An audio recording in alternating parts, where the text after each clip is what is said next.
I swear to tell the truth, the whole truth, and nothing but the truth. So help me. Here's the truth.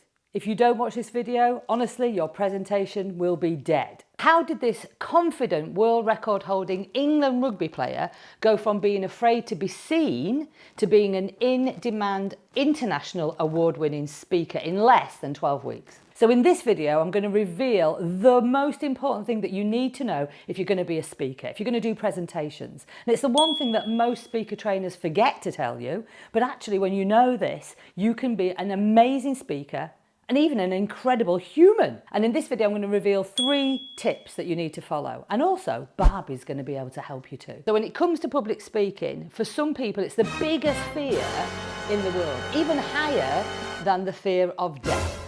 And there's a posh word for it, and it's called glossophobia. The question is, why is there this fear? Why is this? Why is there a fear of standing up and speaking out? I mean, we speak every day, don't we? But maybe you've had this situation where you're preparing to do a presentation. You're excited, you know you really want to do it, or maybe you don't. And the reason for this is that you might start asking yourself questions. Questions like, is anybody going to listen to this? Who do I think I am? And those questions and questions and questions lead to, what are people going to think? What if I get heckled? What if they don't like me? What if they're booing?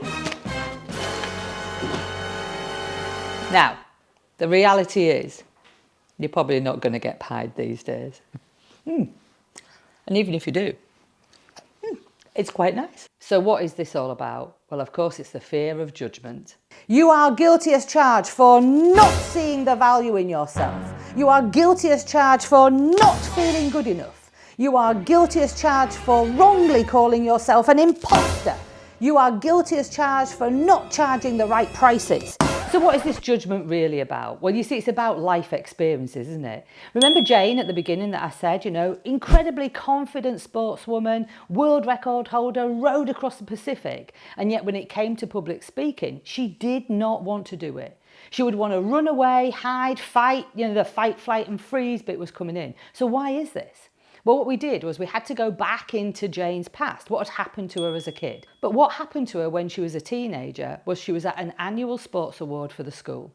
And I want you to picture this. There they are, the stage is there, there's all these awards to be won, and Jane's sitting in the audience just praying that she's going to win an award. And her name gets called out. The winner of the netball award is Jane Leonard. Everyone's clapping, everyone's cheering, she's going up to the stage, she's getting her award. And then the next award, and the winner of the hockey award is Jane Leonard, and everyone's clapping, oh my God, great. But what happened by the time she'd won all the awards is that the clapping got less and the friends turned away.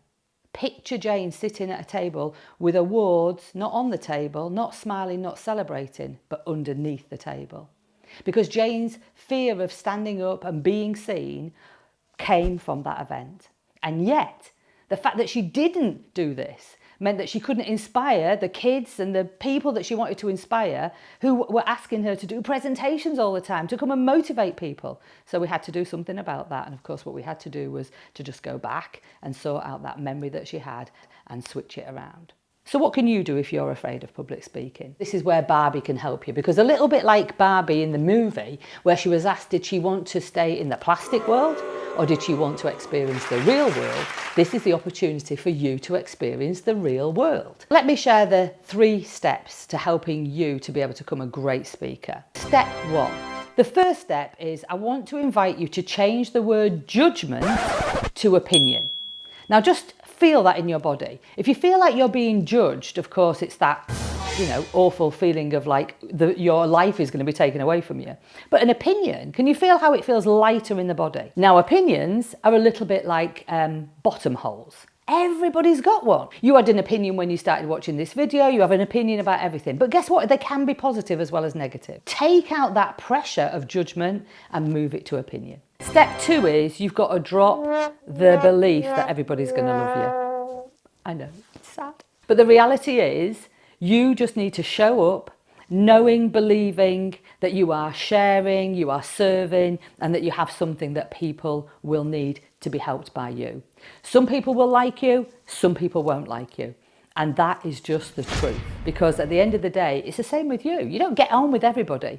And when you've got a product or a service, or you're delivering a speech and you want to help people, motivate them, it will resonate with some and not with others. Step 3, change the script. What do I mean by that? Look, just because something happened to you in your life does not mean to say that you have to still be living by those rules. Between the ages of being born and up to 7, we're like a sponge, we take in all these things. So what happened to you? What happened to you? What was your Jane story? Was it because you were told to sit down? Were you told that children should be seen and not heard? What was it that stops you from standing up now? Maybe you read a book at school and you were stuttering and the teacher said, oh gosh, sit down. And now every time you stand up, you start stuttering. So what is the story? Because you see, you can change the script. You can't change what happened to you, but you can change the meaning that you give to it. So it's a little bit like Barbie.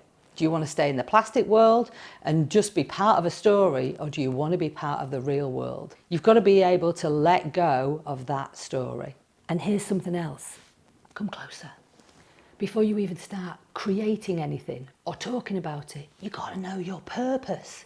Your why, the reason for doing it. So the question is, what is your why? Look, I ask many people, what's your why? What's your purpose for doing this? And they'll tell me, it's my children or my grandchildren. They'll tell me it's money. They'll tell me that it's their career. What your why is it's your motivation. It's what comes from inside. It's the feeling that you have. And once you know this feeling, oh my gosh, like you can do anything. So in this next video, you're going to find out how you can find your why.